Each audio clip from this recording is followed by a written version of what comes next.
Say hello to the bad guy, Scott Hall, and I've got a scoop for you. And we all know there's a lot of podcasts out there, and I encourage you to check out this one. It's called Going In Raw. You heard it here first. Going In Raw.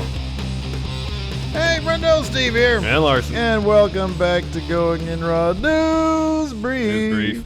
Larson, what's the news? The news, we're going to keep it brief today. We're going to try to keep it brief today. All right, first thing, Edge. He's done a lot of neat things in his career. Yeah, we actually showcased 10 of them. The 10 neatest things on 10 for the win this past Saturday. Yeah, checked it out. Please do so. Right here on the channel. Pretty darn neat. Well, according to Edge, one neat thing he won't be doing is coming back. Of course, he has denied in a very succinct manner on Twitter previous reports of his imminent. It's imminent. Yes, imminent is, yeah. Eminent is like eminent domain. Yes. Return to the ring. Well, he expanded upon that in a bit more length when he appeared on the Live on Four Legs, the live Pearl Jam Experience podcast. Apparently, he's a huge Pearl Jam fan. We listened to a little bit of this. I didn't realize that niches could be so niche for everything. This is the most niche thing I've ever heard of. That being said, me 20 years ago would just, man, I'd want to be on that show. It's not about Pearl Jam per se. It's about their concerts. It's about and the live experience. I've been to a few Pearl Jam concerts in my day. Yeah. Not for a long while. I've been to a couple myself. But the 90s, wow, quite a few. Yeah. Anyways, that's for a different news brief. Pearl Jam news brief. You should go on there. Well, I don't think I can just walk in and say, hey, can I be on your show? They'd love to have you on. Anyways, Edge was on there. Yeah. And the topic, or he brought up, I don't know exactly, these transcripts from the cage side seats. So let's get to the words because that's what's important. Context, whatever. What he said is important. Yeah. So we just say, quote, it's kind of funny to me, honestly, all these rumors happening that I've been to Pittsburgh and I've been cleared to wrestle again and I've signed a new deal and I've this. I have no idea where any of it came from. The last time I was in Pittsburgh, I had my wrist fused in 2013. Oh, wow. That was a while ago. I don't know. I haven't been there. I haven't signed a contract. I think I would know. I get this tsunami of comments saying, you're coming back. Yeah, we've done that. You signed a contract. I really haven't. Oh, yeah, that's what you would say. I'm like, okay, whatever. Well, to be fair, that is what he would say. Well, yeah. Whether or not he'd go on a Pearl Jam live concert experience podcast. And break the news there that he's going to show up at number 29 of the Royal Rumble. Yeah, right. Yeah. So, how about this? Maybe there's a reason he showed up on that podcast because he's going to come back on the Rumble and Pearl Jam's going to play his theme. Oh, that'd be cool. And yeah. Eddie going, you think you know me? You think you know me? Yeah. First, I want to talk to you about climate change. And Matt Cameron's on this day. You know, Stone Gossard and Mike McCready on the guitars play the riffs. Well, I mean, the whole new metal thing.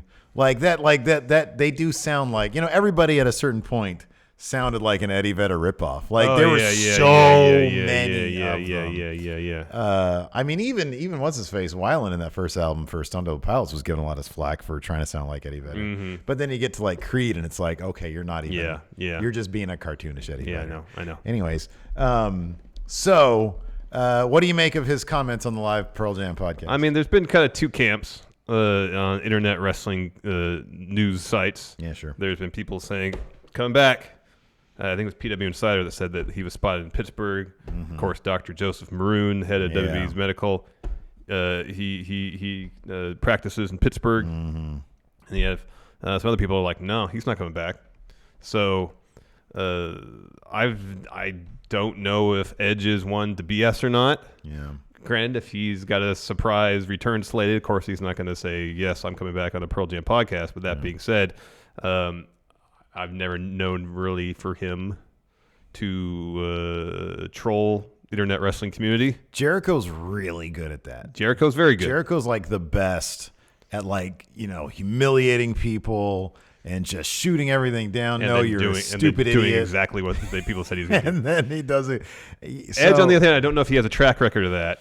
So you kind of just take him at his word. Well, and he hasn't had the number of reinventions and returns that Jericho's had. So maybe he's new to this. Maybe he's taken a cue. Maybe he's asked Jericho, hey, and Jericho's like, well, be as outward about it as possible. Or maybe he's not coming back. Or maybe he's simply not coming back. There's only 8 slots available, and we still haven't even seen NXT. I know that Edge, I don't know if you watched, I found that picture of him like incredibly jacked. And if he's still in that shape, he's in incredible shape. Yeah. He said that if he wanted to, he could do it. Yeah. But then at the same time, at a certain point, there's a possibility if he took a bump the wrong way, he could suffer significant injury because of it. That's what he said also before. So I would, even if he could do it, and if he's in shape to do it, given the state of potentially of his neck, maybe he's like, maybe I could, but should I? I don't know. I got a wife, I got kids, I got a family to help look after. Yeah, but I would suspect if he said he could have a match tomorrow, that means that the idea that he could be paralyzed with one bad bump. Look, any of them can be paralyzed with one bad bump. But the reason he retired is because, if you take the wrong bump, for everybody else it might be fine. For him, it would be paralyzing. Same with Paige. Yeah. I would think that element is maybe off the table if he's saying I could have a match tomorrow. I would think. But there's the potential availability to have a match, and there's desire to want a match, because Stone Cold's been saying for years physically sure. he could do it. He just doesn't want to. Yeah, no, sure. In terms of the Rumble explicitly, though, I wonder if they'd even want to bring him out at the Rumble, because if you're in the Rumble, you're not going to win it. Yeah. No. I think it wouldn't be in the Rumble. Yeah. Like it would not surprise me if he came back. It wouldn't surprise me at all if he came back. I mean, the Saudi Arabia stuff has opened up the floodgates of cash. So in terms of would he like to add to his 401k or whatever? Would he like to add to his retirement account? Sure, who wouldn't for like one match or whatever? And he's also never one thing about Austin is that Austin has always said, I don't want to ruin my legacy. And he seemingly is the last person. Edge has never said, I don't want to come back simply because I don't want to ruin my legacy. I've never heard him speak about that, so I don't know. I'll put it this way. I've never heard him say that. Maybe he has, and I just didn't pay attention. Or maybe that's something he's just, he has these beliefs privately that he's never publicly shared. That's possible, too. Yeah, we have no idea. But I don't know. He's saying he wasn't in Pittsburgh. We know we got to take him at his word. Well, I don't. You always do. I never do that. I'm like, I read this. I'm like, oh, yeah, he's totally coming back. I never take anybody at their word. Never. It's wrestling. Yeah, the entire thing is a work. Well, I think for some people, the entire, like Jericho, don't take him at his word. Right, exactly. But I don't think that's true for everybody. Like Stone Cold, he's been very truthful about it. Yeah, he's been the one exception. Like Michael said, HBK said he's not coming back. He came back. He came back with a huge paycheck, and he pretty much instantly said, "Yeah, I shouldn't have done that." Yeah. Somebody else who says, "Yeah, I shouldn't have done that," or rather, "Yeah, I shouldn't have done that." What's German for 9? Well, it's no. Not yeah. What's I shouldn't have? I don't remember. That's 20-some years ago. All right.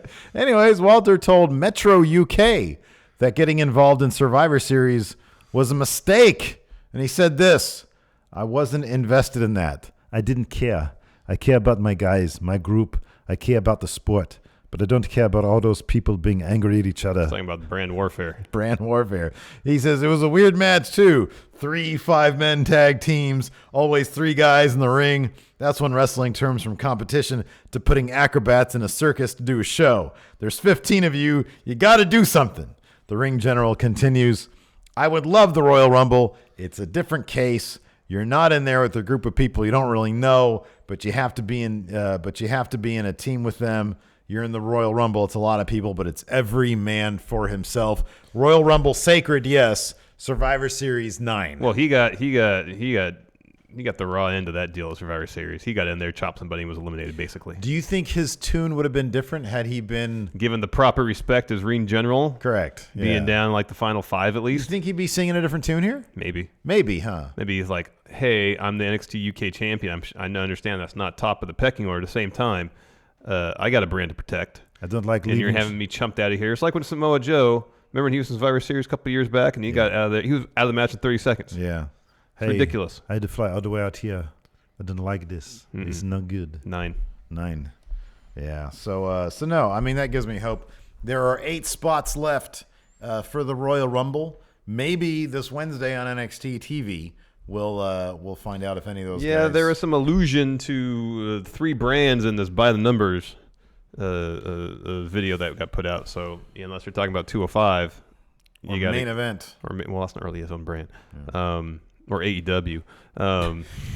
NXT is going to have at least a few people in it. WWE brand AEW. There you go. Yeah. Well, they didn't say WWE brands. They said 3 brands. Well, good point. Yeah, it could be anything, I guess. Yeah, talk about another brand. Let's talk Daniel Bryan brand. Daniel Bryan. Of course. He's in a feud right now with Bray Wyatt, and he sat down with San Antonio Express News, video news. What's that video news service? Oh God, what was it called from Nightcrawler? Oh, I forget. Video news. Oh, what was it? I forget what it was. Louis Bloom, though. Yeah, Louis Bloom. And he spoke a bit about storyline with Bray. Transitioning from Planet's champion, the interesting stuff they were doing with Sammy and Nakamura, and how that was quickly scuttled for this Bray Wyatt Video thing. production news. Video production news, that's what it was. But as far as going back to the Planet's champion stuff with Sammy, he says that was unfinished. He thought it was pretty compelling. You know, the idea of, do you want to go backwards and do the yes stuff again or go forward? Well, he went backwards to do the yes stuff. He might be going further back now if we start seeing a little more American Dragon Daniel Bryan anyways. He says, yeah, so getting off to that point exactly, he says this, quote, "It's easy to get reactions as the yes guy and be the guy who goes out there and does the yes chants. Or do I want to push things forward, which is more interesting to me creatively? In this particular instance, it was like, okay, we're ready as a company for the yes guy to be back. And I really enjoyed doing that. I do. But I like to also push my own creative boundaries. And so one of the things I'm trying to do with this, although I haven't necessarily done a great job of it yet, is evolving the yes character from what it had been before. But one of the cool things to me that we are doing now that I really have enjoyed is the Bray Wyatt Fiend character is so interesting. And this idea that he legitimately changes characters on TV, I think that's a very compelling story. It's been a lot of fun, and it's hard for me when you ask, like, how has it been planned? My week goes by so crazy, so it's like everything's so crazy, it's hard to remember. I don't really know. What's interesting about that is WWE seemed to want... So, sadly, it seems like I thought it'd be cool for the yes guy to come back temporarily as... you refer to as a facade, and that comes crumbling down. Well, it's still entirely possible. Based on this, it doesn't seem like it. Well, it doesn't seem likely that he's going to go back to being some version of a heel. Yeah. But that's not to say he can remain face and come crumbling down and build it back up. I mean, with WWE, you sort of err on the side of they're not going to do the most interesting thing. Yes. Especially with SmackDown as of late. The Daniel Bryan stuff was really good. I thought the stuff with him and Miz was really good. I think what they're doing with Miz now is still pretty interesting. It's still. But other than that, like their best story after that is Otis and Mandy. Right, yeah. SmackDown doesn't have a lot going on for it right now. He also spoke later on about cutting his hair and how he pitched the idea of getting his beard cut, but not the hair. He likes long wrestling hair. Well, his wife likes and his wife hair. doesn't like the short hair. Yeah. And so that went from, trim my beard to no, like day of, we're going to cut it all, or we're going to cut hair off too. Because his idea was like, okay, to prolong the story, the Fiend's got to transform me in some capacity. So he thought, all right, lose the beard. And he tells about how he's under the ring. There's a couple barbers down there, producer, like basically pitch dark, trying to cut hair and get enough. So when Bray pulls it out, it looks like he's actually got significant amount of hair off Daniel Bryan's head. This is the most WWE. It's a really great story. You should totally read it. This is the most WWE backwards ass thing I've ever heard in my life. Yeah. They have 2 barbers and a producer under the ring with Bryan, and they're cutting his hair and feeding it to Bray Wyatt. Why in the world wouldn't they have just gotten some like wig hair that looked vaguely like his hair? I mean, you got the red lights going on. If you go to Party City or Spirit Halloween and get in those wigs, it looks horrible. It doesn't look like real hair. You can't see anything. They've got red lights. Maybe not live, but on the television broadcast. That was on TV. Wasn't that red lights? Yeah, but on television, that's a different story. Man, get away with that. No. Red lights, I'm all about taking the real hair off. That's the most jackass thing I've ever heard of. You're down there with 2 barbers, and they're sitting there furiously chopping away at your head. Yeah, why not? And he puts them over. It was very nice. Said they did a great job. He said one went a little too he short. was being very diplomatic. He said one went a little too short, and they had to cut all his hair off. Yeah. So exactly what he didn't want to have happen. You Here's get fake hair. Hair grows back. There's plenty of fake hair out there that looks perfectly normal. If you came up to me, this is production, listen. we're going to have 2 barbers. Get one intern down there with Bryan feeding Bray some hair. Guess what? Do you think any of this was planned before day of? Getting like good quality fake hair, that depending on where you are, that could take some time. Man, you go to Party City. No, Party City's got crap fake hair. They have plenty of decent. I've been to Party City. They have good hair. Where's your Jesse wig? That would have worked. Bring it here. No, it's not, because Daniel Bryan's... That would have worked. Daniel Bryan's hair's not that straight. Dude, you're killing me right now. That totally would have worked. Not have worked. It's not Look at that this. Look. Under the red lights. This is no different. No. This is no different. You're insane. Real thing. You've gone crazy. Real thing. Fair enough. Dedication to your craft. Real thing. Agree to disagree. You're wrong. He's going to have to cut it all off anyways. Well, he's going to show up next week on TV and have... He'll be able to cut it the length that he wants it, is the point. To have two guys with scissors. No, you got to... And he said it was pitch dark. Yeah. And these guys are down there. Cut. Right next to his eyes. Put your hands over your eyes and you're fine. Oh, my goodness gracious. Anyways, that's it for the news brief. Thank you so much. No, it's not. There's one more thing. Oh, we got something else? Yeah. All right. What is it? Enzo. Tamatanga. Oh, God. So they've been kind of going back and forth on Twitter pretty much since the G1 Supercar, that disaster. Yeah. Where Enzo and Cass got involved for some reason. Apparently Tamatanga didn't know anything about it. So they've been kind of like circling around the idea for a match for a while. Finally, a few days ago, Tamatanga says, all right, let's do it. I don't care if it's a wrestling match, boxing match, MMA match, shoot fight match, whatever. Let's do it. Let the fans choose which charity, get the proceeds of this bout, and let's do it. Yeah. Josh Barnett even offered him a spot at Bloodsport. Yeah. Mania weekend for this contest. Yeah. And then Enzo was like, here's the charity. And Tamatanga was like, no, the fans get to choose charity. So wait, did Barnett, was that on Twitter where he offered him a spot? Did he actually do that? Because GCW, Game Changer Wrestling, said, we didn't offer him anything.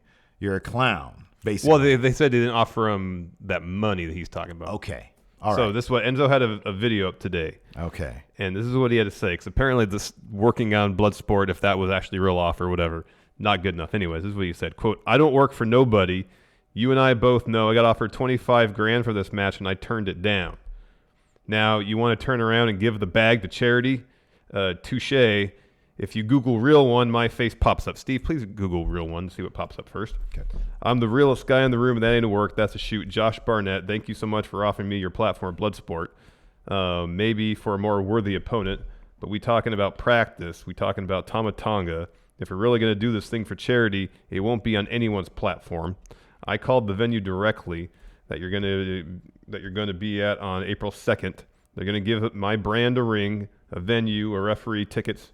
And any money that I raise is going towards depression and suicide prevention. And make no mistake about it, the biggest charity I'm doing here is for Haku, doing some things nobody else could do for him, and that's make one of his sons famous. So, fair enough in his defense. When you Google real and then the number one, either right next to each other or with a space between them, sure enough, he does pop up. That one, real one, and the word one doesn't. But...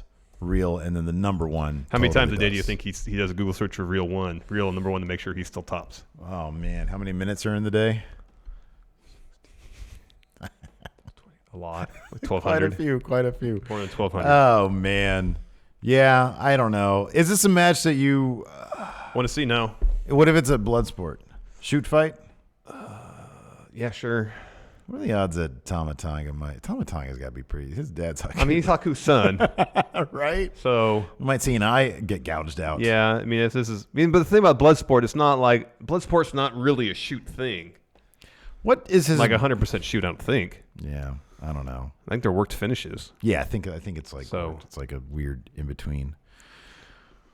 I don't. Does anybody care? When's the last time Enzo actually wrestled? Does anybody care anymore? No one cares. I don't think anybody That's why cares. the story's at the end of the show. Yeah. Yeah, good point. Because no one really cares about Enzo anymore. Yeah, I don't. I don't know why Tamatanga is like dealing with this.